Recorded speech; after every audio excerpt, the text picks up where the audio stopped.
και φίλοι, είμαστε και πάλι κοντά σας με τη γνώριμη πια εκπομπή μας στον στερισμό της γυναίκας. Τα θέματά μας ανθρώπινα, καθημερινά, κοινωνικά, ενδιαφέρουν τη γυναίκα αλλά και τον άντρα. Εμείς εδώ, μαζί με τους καλεσμένους μας, θα προσπαθούμε πάντα για τη σωστή ενημέρωσή σας. Θα ασχοληθούμε με τη μόδα, την οικογένεια, την υγεία, την πολιτική, μα πάνω απ' όλα, φίλες και φίλοι, για σωστές ανθρώπινες σχέσεις. Γιατί όσο οι στέγες των σπιτιών μας πλησιάζουν η μία την άλλη, τόσο οι καρδιές μας απομακρύνονται η μία από την άλλη. Φίλες μου, ένα θέμα θα συζητήσουμε σήμερα, ένα θέμα ανθρώπινο, κοινωνικό, ένα θέμα που άπτεται της συμβίωσης, του γάμου, της οικογένειας. Γίνεται λοιπόν ο γάμος, τα όνειρα πολλά, για μια όμορφη οικογένεια, για 1, 2, 3 παιδάκια, όμως πολλές φορές το παιδάκι που τόσο περιμένει το ζευγάρι δεν έρχεται. Οι λόγοι πολλοί. Το ζευγάρι σε κάποια στιγμή απευθύνεται στην επιστήμη. Τι γίνεται λοιπόν και πώς μπορεί ένα ζευγάρι να αποκτήσει παιδί? Νομίζω μόνο με εξωσωματική γονιμοποίηση. Γι' αυτό ακριβώς το θέμα θα μιλήσουμε με το σημερινό καλεσμένο μας, που είναι ο γιατρός, γυναικολόγος, ο κύριος Χάρης Μπατάκης, τον οποίο και καλωσορίζουμε. Σας καλωσορίζουμε και θα θέλαμε να μας πείτε τι είναι η εξωσωματική γονιμοποίηση, που τόσα ακούμε και όμως δεν γνωρίζουμε τίποτα. Αφού σας ευχαριστήσω και εγώ με τη σειρά μου που μου δίνετε την ευκαιρία αυτή να συζητήσουμε μαζί το τόσο πολύ και ενδιαφέρον θέμα της εξωσωματικής γονιμοποίησης, που βέβαια δεν θα μπορέσουμε στο χρόνο που έχουμε στη διάθεσή μας να το αναλύσουμε σε όλη τη διάσταση, αλλά νομίζω ότι θα μας δοθεί ευκαιρία να πούμε ορισμένα χρήσιμα πράγματα για την πληροφόρηση των τηλεθεατών σας. Έτσι λοιπόν, με τον όρο εξωσωματική γονιμοποίηση, που στην ουσία του είναι ένας όρος που ανταποκρίνεται και αναφέρεται σε κάποιες παλιές τεχνικές που έχουν να κάνουν με τη γονιμοποίηση του οαρίου με σπερματοζωάριο έξω από τον οργανισμό της γυναίκας. Λέω λοιπόν ότι αυτή η τεχνική έχει να κάνει λίγο με την προέλευσή της από το παρελθόν, διότι αυτή τη στιγμή υπάρχει δυνατότητα γονιμοποίησης των 2 γεννητών κυττάρων μέσα στον οργανισμό της γυναίκας, μέσα στη σάλπιγγα συγκεκριμένα, αφού βέβαια μεταφερθούν κατάλληλα και τοποθετηθούν στη σάλπιγγα της γυναίκας. Είναι διάφορες οι τεχνικές λοιπόν της γονιμοποίησης, της τεχνικής γονιμοποίησης πλέον, διότι έτσι θα πρέπει να το πούμε, του οαρίου από το σπερματοζωάριο. Όπως επίσης θα πρέπει να πούμε ότι είναι και πολλές οι δυνατότητες. Για παράδειγμα,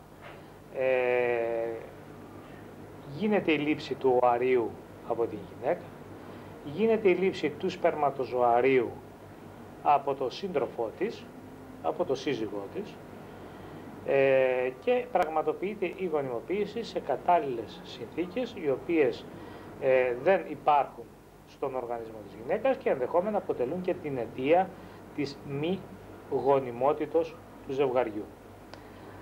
Με λίγα λόγια, θα πρέπει να πούμε ότι η τεχνική αυτή, η μέθοδος αυτή, εφαρμόζεται σε ζευγάρια που υπάρχει πρόβλημα γονιμότητος. Βέβαια, τα προβλήματα της γονιμότητος είναι τεράστια, αφορούν είτε τον ένα είτε τον άλλο από τους 2 συντρόφους και βέβαια θα πρέπει να αντιμετωπίζονται από κοινού και με τους 2. Εδώ όμως μπαίνει το θέμα όταν υπάρχει πρόβλημα μόνο στη γυναίκα, από ό,τι καταλαβαίνω. Όχι, και σε περίπτωση που υπάρχει πρόβλημα στον άνδρα, στο σπερματοζωάριο, βέβαια εξαρτάται από το πρόβλημα, στο σπέρμα. Πολλές φορές γίνεται εμπλουτισμός του ανδρικού σπέρματος, γίνεται αν θέλετε κάποια ενίσχυση των σπερματοζωαρίων οι επιλέγοντες σπερματοζωάρια τα οποία έχουν την δυνατότητα, πραγματοποιείται η εξωσωματική γονιμοποίηση και εμφυτεύεται πλέον το γονιμοποιημένο κύτταρο στη μήτρα της γυναίκας. Έτσι. Εδώ θα πρέπει να πούμε ότι η εξωσωματική γονιμοποίηση και γενικά ο κλάδος πλέον αυτός έχει κάνει τόσο αλματώδη εξέλιξη χρησιμοποιώντας τη σύγχρονη τεχνολογία, έτσι ώστε θα είμαστε μάρτυρες τα προσεχή χρόνια μιας τέλειας ανάπτυξης, αν θέλετε, αυτού του κλάδου, που θα επιφέρει και διάφορα άλλα προβλήματα κοινωνικά, νομικά κλπ. Εδώ θα πρέπει να πούμε ότι υπάρχουν περιπτώσεις που ενδεχόμενα ο σύζυγος ή ένα άτομο έχει υποβληθεί ή υποβάλλεται σε χημειοθεραπεία, ακτινοθεραπεία για κάποιο πρόβλημα άλλο, για ένα όγκο αν θέλετε, ή για κάποια νοσήματα που έχουν ανάγκη τέτοιας αντιμετώπισης. Επειδή λοιπόν αυτού του είδους οι θεραπείες πολλές φορές μπορεί να δημιουργήσουν προβλήματα γονιμότητος, για τον λόγο αυτό από τα άτομα αυτά λαμβάνονται γεννητικά κύτταρα, διατηρούνται σε κατάλληλες συνθήκες θερμοκρασίας, δηλαδή καταψύχονται, με λίγα λόγια, και μπορεί να χρησιμοποιηθούν οποτεδήποτε θελήσει. Υπάρχει απεριόριστος ο χρόνος που μπορεί να υπάρχει κάτω από συνθήκες συγκεκριμένες, υπάρχει απεριόριστος χρόνος στον οποίο μπορεί αυτά να αποψυχθούν και να ξαναχρησιμοποιηθούν. Καταλαβαίνετε λοιπόν τα τεράστια προβλήματα τα οποία μας περιμένουν τα προσεχή χρόνια. Προβλήματα, επαναλαμβάνω, ηθικά, νομικά, κοινωνικά κλπ. Και αν λάβουμε υπόψη μας και τη δυνατότητα επιλογής του φύλου.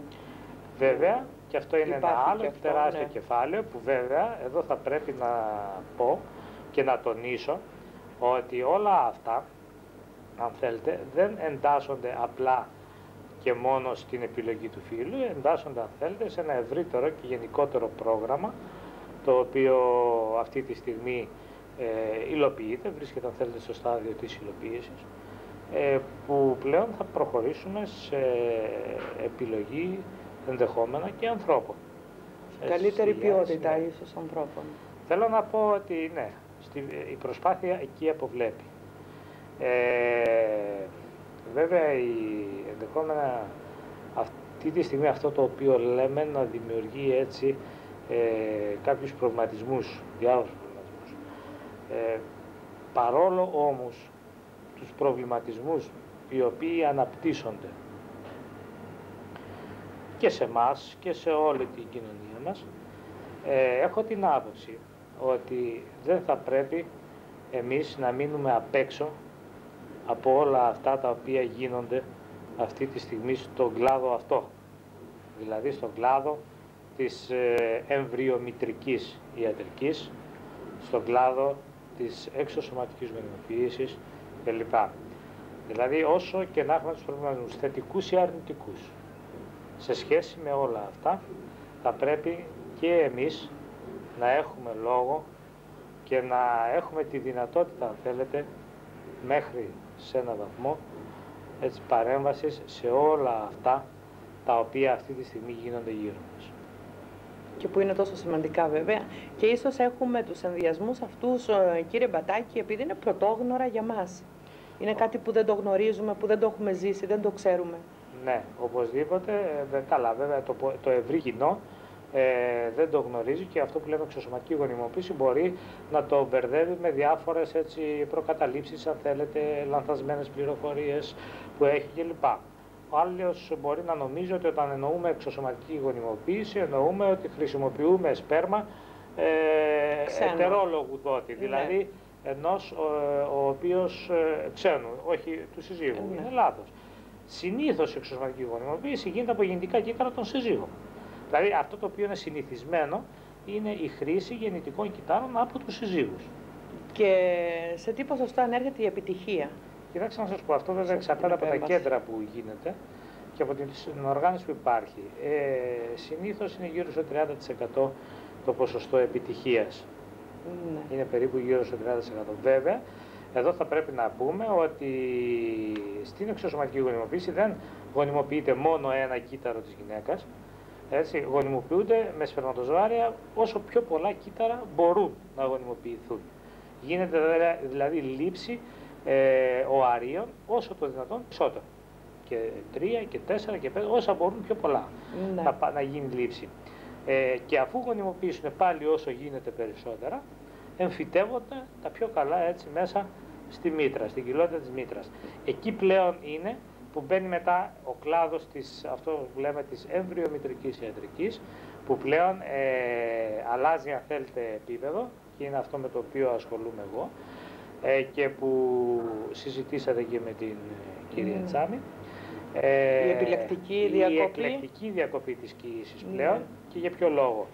Διότι όταν έχεις 4 ή 5 έμβρια να αναπτυχθούν, είναι αυτονόητο ότι δεν είναι δυνατόν να αναπτυχθούν σωστά, να αναπτυχθούν σε τέτοιο βαθμό που να είναι δυνατή η παραπέρα επιβίωσή τους. Στο σημείο λοιπόν αυτό, μετά την εμφύτευση πλέον των κυττάρων, είναι ο κλάδος της εμβριομητρικής ιατρικής που υπησέρχεται και που έχει να κάνει με την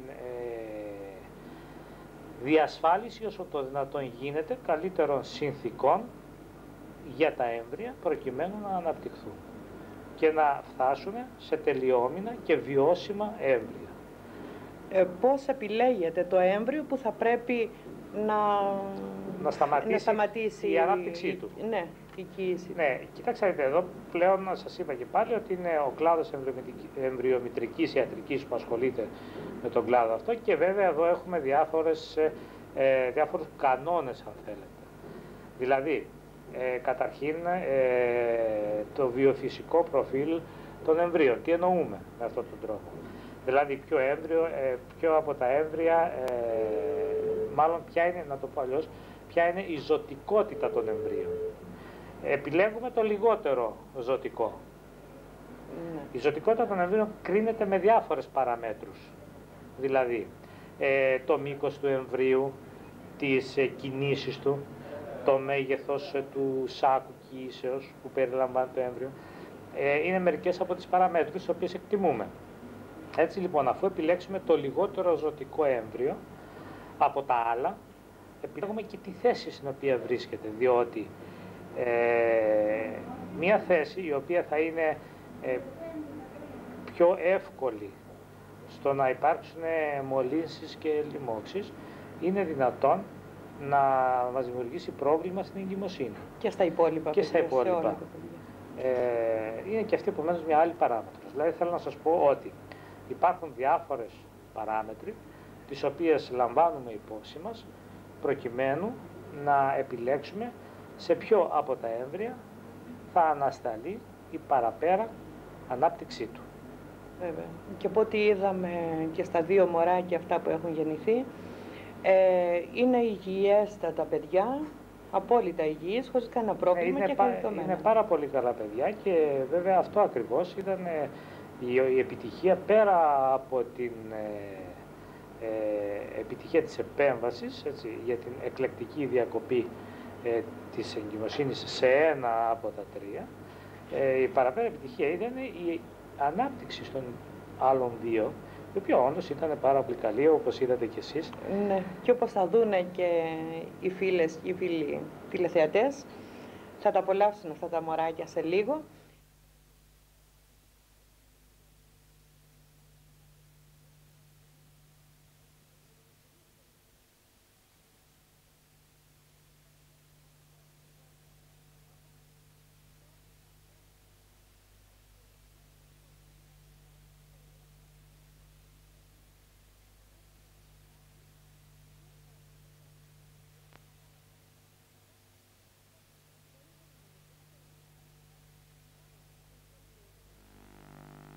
Θα ήθελα να μου πείτε τη χαρά σας, πώς νιώθετε, το συναίσθημά σας που αποκτήσατε αυτά τα 2 χαριτωμένα παιδάκια.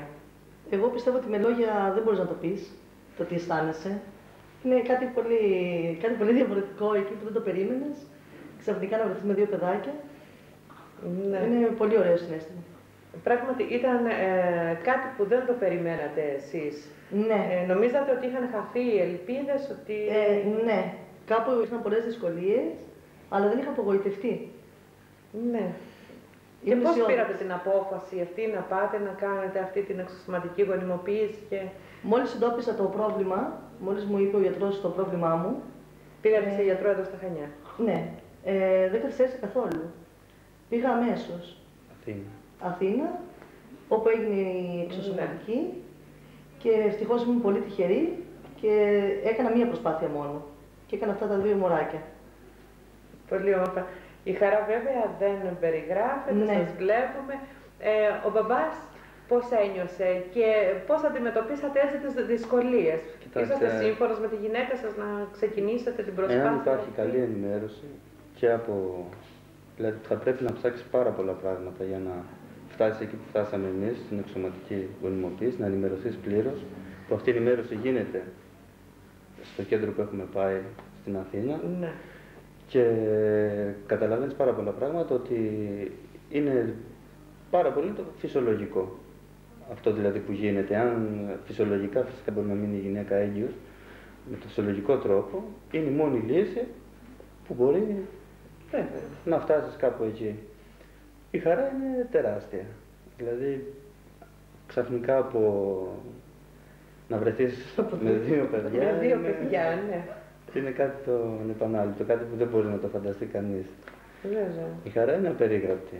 Δεν υπάρχει υπόψη μας ότι είναι και το όνειρο του κάθε ζευγαριού να αποκτήσει παιδιά. Θέλω να εντοπίσω αυτό το σημείο για την ενημέρωση. Για την ενημέρωση, γιατί πάρα πολλές κοπέλες έχουν αυτό το πρόβλημα και δεν ξέρουν πού να απευθυνθούν και δεν ξέρουν τι είναι η εξωσωματική και το φοβόνται. Αυτό όμως να μην το φοβηθούν. Γιατί έχει αποτέλεσμα τελικά. Και βλέπουμε και καλό αποτέλεσμα. Φυσικά χρειάζεται όμως υπομονή, κόπος και κάποια σωματική ταλαιπωρία. Και ψυχική, αλλά περισσότερο σωματική. Όχι πάρα πολύ.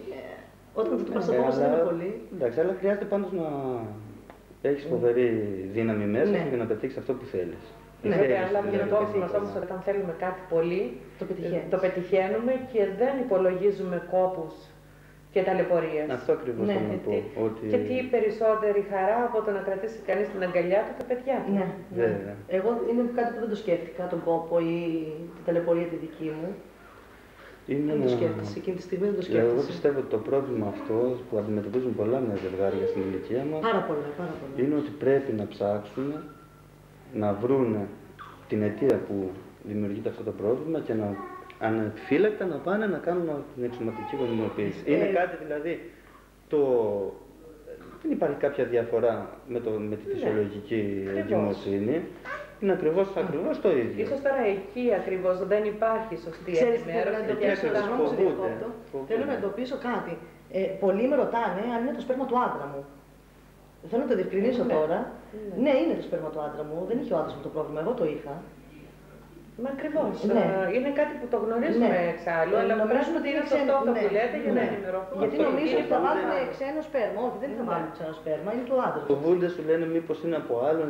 Αυτά τα πράγματα δεν γίνονται. Δηλαδή, εάν θα πας και θα ενημερωθείς τόσο πολύ, θα καταταδείς ότι και από μόνος ότι αυτά τα πράγματα δεν γίνονται. Δηλαδή, ο κόσμος που έχει την εντύπωση ότι γίνονται όλα αυτά τα πράγματα και μπερδεύονται και το ένα και το άλλο, είναι σε μεγάλη σύγχυση, δηλαδή, πιστεύω εγώ. Και δεν υπάρχει πάνω απ' όλα ενημέρωση. Ναι, και είναι η αιτία ακριβώς που υπάρχει αυτή η σύγχυση, όπως είπατε. Η ελλειπή ενημέρωση. Από εκεί και πέρα, εμπιστευτήκατε τους γιατρούς εδώ των Χανίων για να φτάσετε στο επιθυμητό αυτό αποτέλεσμα. Εμπιστεύτηκα. Εγώ με το που έκανα τη γονιμοποίηση, έγινε η γονιμοποίηση, μου βάλανε 3 έμβρια, τα οποία πιάσανε και τα 3. Όμως ήταν πολύ επικίνδυνο να ρισκάρουμε να μείνουν και τα 3. Και πήραμε την απόφαση με τον κύριο Μπατάκη να κάνουμε διακοπή κοίησης. Ναι, είναι αυτή η επιλεκτική διακοπή κοίησης. Και έγινε με επιτυχία. Από εκεί και έπειτα αντιμετωπίσαμε πολλά προβλήματα στη διάρκεια της εγκυμοσύνης, στη γέννα, που όμως τα καταφέραμε αρκετά καλά, χάρη στην οργάνωση του νοσοκομείου, στην οργάνωση των γιατρών. Τα καταφέραμε. Και πάνω απ' όλο του Χάρη του Μπατάκη. Που πάνω απ' όλα ήταν άνθρωπος. Δρακόντης προσπάθεια. Παρά γιατρός. Δηλαδή με μεγάλη επιμονή και υπομονή φτάσαμε εδώ που φτάσαμε. Βέβαια. Και εγώ πιστεύω δεν ήταν ο Μπατάκης, δεν θα τα είχα τότε. Πάνω απ' όλα αυτό και μετά το νοσηλευτικό τμήμα του νοσοκομείου πάνω και όλους τους γιατρούς που λειτουργεί άψογα, και όποιος έχει ένα παράγοντα, εγώ πιστεύω ότι είναι μεγάλο λάθος. Όχι. Είναι φοβεροί άνθρωποι, σου φέρονται πάρα πολύ καλά, με το πρόβλημα που έχεις αντιμετωπίζουν πάρα πολύ καλά. Έχουν τα μέσα, τα μηχανήματα. Τα μέσα, τα μηχανήματα που δεν χρειάζεται δηλαδή να... και δεν νομίζω να υπάρχουν άλλα στα Χανιά τέτοια όπως έχει το νοσοκομείο. Ό,τι και αν σου συμβεί. Εσείς πήγατε εκεί, απευθυνθήκατε με σιγουριά. Ναι, ανεπιφύλακτα. Ανεπιφύλακτα ότι θα φτάσετε στο επιθυμητό αποτέλεσμα. Ναι. Εμείς πήγαμε εκεί και είπα στον Πατάκη το μόνο που θέλω να μου εξαντλέψει τα παιδιά, τίποτε άλλο. Ναι. Ό,τι μου έλεγε το έκανα. Πήγα πολύ καλά. Όλα καλά. Εγώ να σας ευχηθώ να τα χαρείτε τα παιδιά σας, ευχαριστώ πολύ. Να σας ζήσουν όπως επιθυμείτε να τα δείτε, και να σας ευχηθώ και στην άλλη δόση, έτσι, στην επόμενη φορά. Μπορεί, σκεφτόμαστε. Θα το ακούσατε. Ίσως μετά από 2 χρόνια. Ναι. Πολύ όμορφα. Τότε θα ξαναέρθουμε εδώ να δούμε και τα άλλα μωρά. Τώρα είναι 2 χαριτωμένα κοριτσάκια. Μπορεί να είναι 2 χαριτωμένα αγοράκια την επόμενη φορά, οπότε θα τα ξαναδούμε. Και πάλι να τα χαρείτε. Ευχαριστώ πολύ.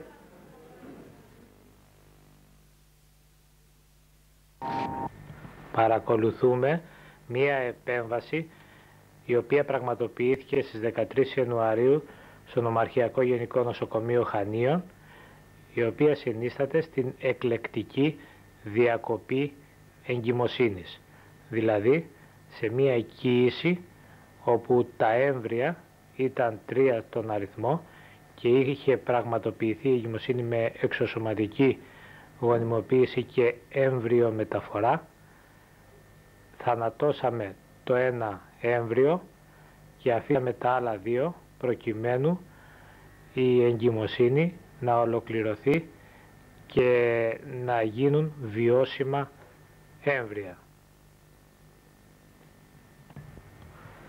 Στο σημείο αυτό παρακολουθούμε την προετοιμασία του χειρουργικού πεδίου, την προετοιμασία της ασθενούς προκειμένου να πραγματοποιηθεί η επέμβαση που είπαμε.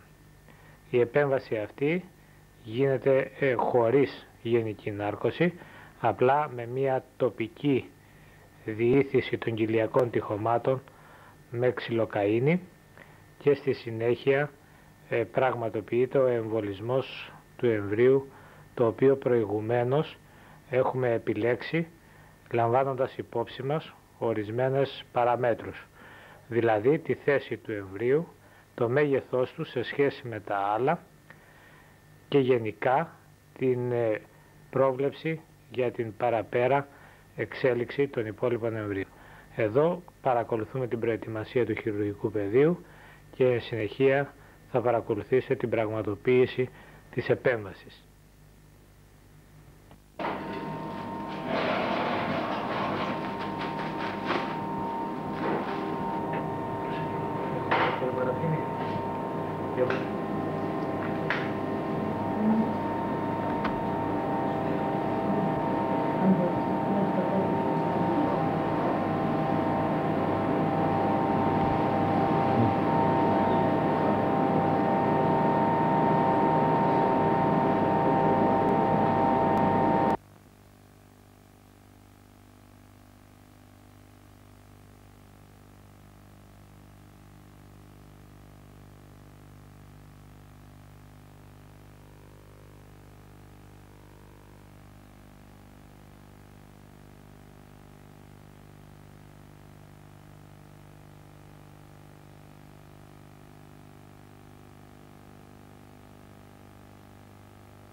σας πω ότι το ενθαρρυντικό για μας είναι εδώ, επειδή ζούμε στην επαρχία, σε ένα νησί, ότι η όλη αυτή η επέμβαση μπορεί να γίνει και στα δικά μας νοσοκομεία.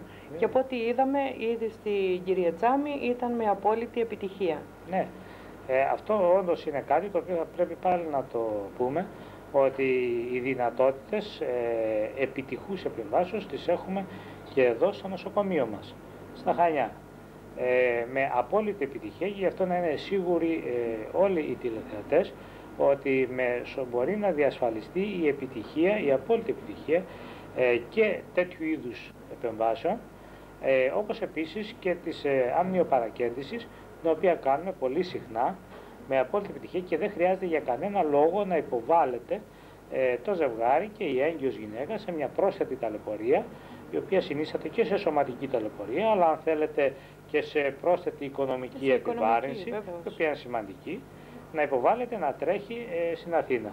Με μεγάλη επιτυχία μπορούμε να τις εξασφαλίσουμε και εδώ την πραγματοποίηση της επέμβασης, με εξίσου με τα αποτελέσματα όπως τα παίρνει και στην Αθήνα. Εξάλλου θα πρέπει να πούμε ότι μας καλύπτει τα εργαστήρια του Νοσοκομείου Πέδων, εργαστήρια των Αθηνών, χωρίς κανένα πρόβλημα στην μεταφορά του υλικού, το οποίο γίνεται η λήψη εδώ πέρα και το στέλνουμε σε εργαστήριο στην Αθήνα. Δεν παθαίνει απολύτως τίποτα και αυτό μπορώ να σας το εγγυηθώ απόλυτα, και δεν πρέπει να υπάρχει κανένας ενδιασμός από οποιαδήποτε γυναίκα στο να υποβληθεί σε αυτή την επέμβαση εδώ στο νοσοκομείο μας. Θα πρέπει να σας πω ότι οι όποιοι κίνδυνοι υπάρχουν, διότι θα πρέπει να πούμε ότι καμία ιατρική πράξη δεν είναι χωρίς τον ενδεχόμενο κίνδυνο, έτσι δεν είναι? Λογικό. Οι κίνδυνοι είναι οι ίδιοι ακριβώς οι οποίοι μπορεί να τις συμβούν και αλλού και στην Αθήνα, και επίσης θα πρέπει να πούμε ότι εδώ επιπλέον επισέρχεται και ο ανθρώπινος παράγων, διότι εδώ ζει σε ένα περιβάλλον γνωστό, ζει σε ένα περιβάλλον ανθρώπινο, ενώ εάν πάει στην Αθήνα θα αποτελεί μια μονάδα μέσα στο χάος το οποίο υπάρχει, στο άγνωστο μιας μεγαλούπολης, που δεν θα είναι τίποτα άλλο από ένα νούμερο. Έτσι, θα είναι το 6 παραδείγματος χάρη, το 7 νούμερο που θα περιμένει να υποβληθεί σε μια επέμβαση, ενώ εδώ θα είναι η επώνυμη η οποία θα υποβληθεί σε μια επέμβαση. Και πάνω απ' όλα θα έχει δίπλα τις ανθρώπους που σου γνωρίζει, τους εμπιστεύεται και την αγαπάνε. Τι λέτε, να δούμε τα μωράκια στη συνέχεια?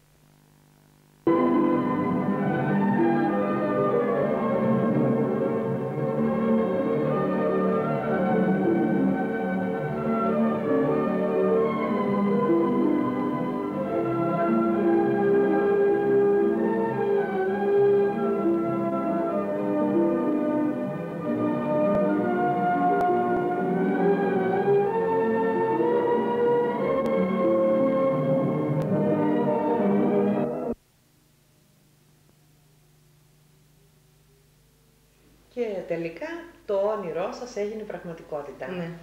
Αποκτήσατε 2 χαριτωμένα κοριτσάκια. Βλέπω τα κρατάτε έτσι με πολύ καμάρι αγκαλίτσα.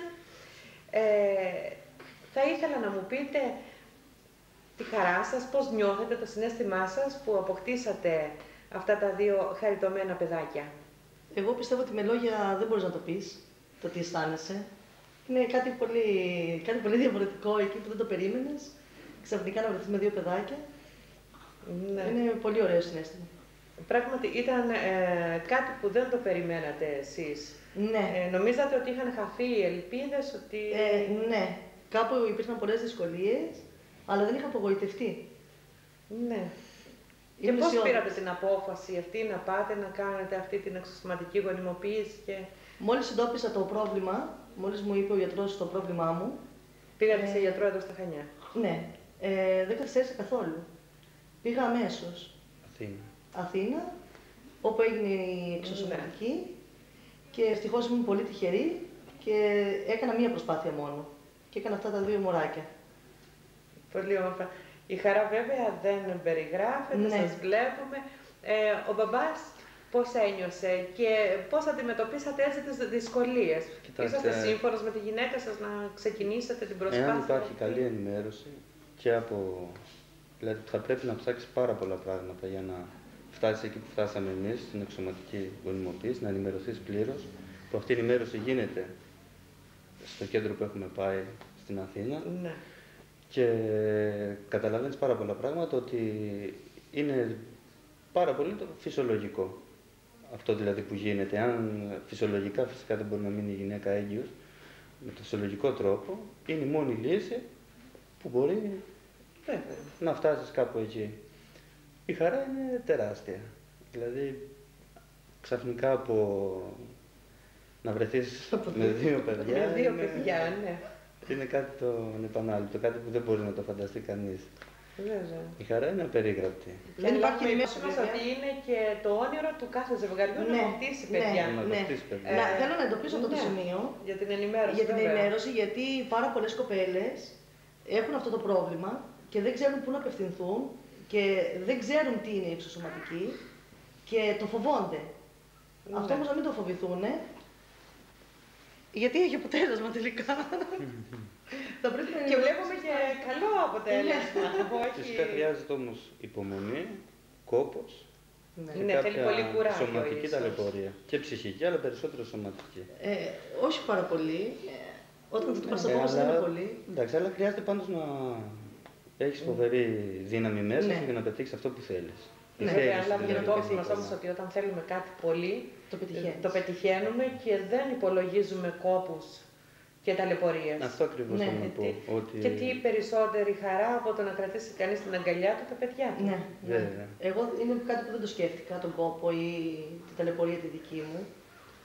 Δεν το σκέφτεσαι, εκείνη τη στιγμή δεν το σκέφτεσαι. Εγώ πιστεύω ότι το πρόβλημα αυτό που αντιμετωπίζουν πολλά νέα ζευγάρια στην ηλικία μας είναι ότι πρέπει να ψάξουν να βρουν την αιτία που δημιουργείται αυτό το πρόβλημα και να ανεπιφύλακτα να πάνε να κάνουν την εξωματική γονιμοποίηση. Είναι κάτι δηλαδή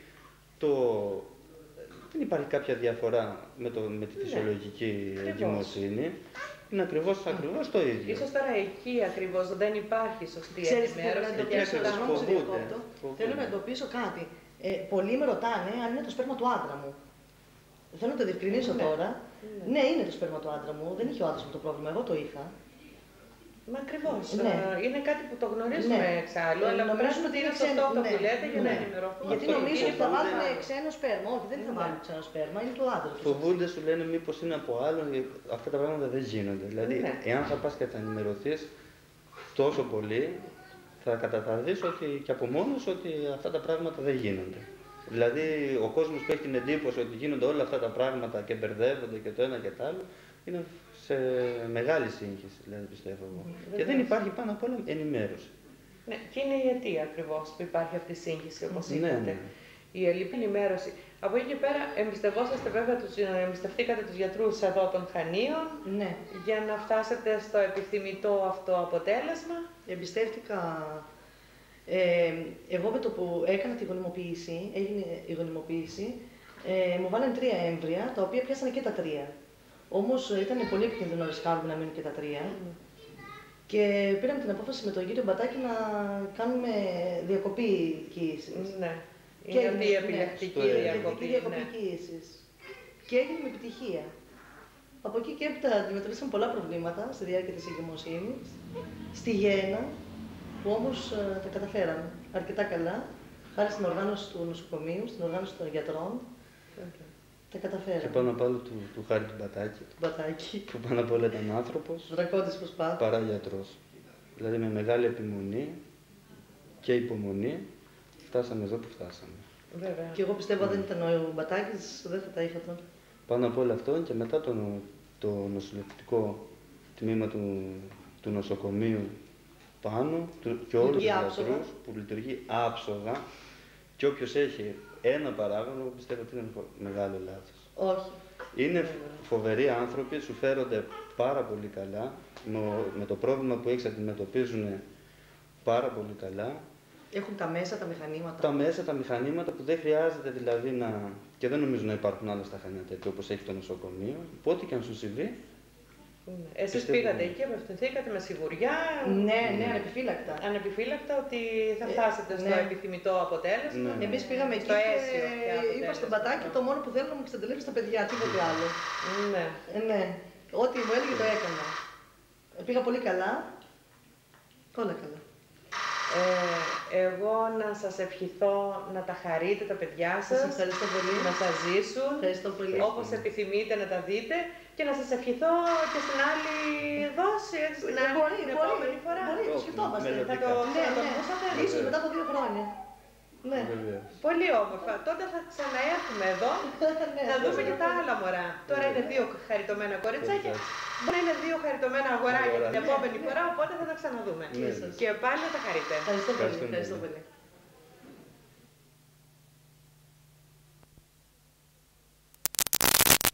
Και βεβαίως αναφέρουν ως παράδειγμα την απέλαση των 415 Παλαιστινίων, η οποία οδήγησε στην προηγούμενη διακοπή των συνομιλιών.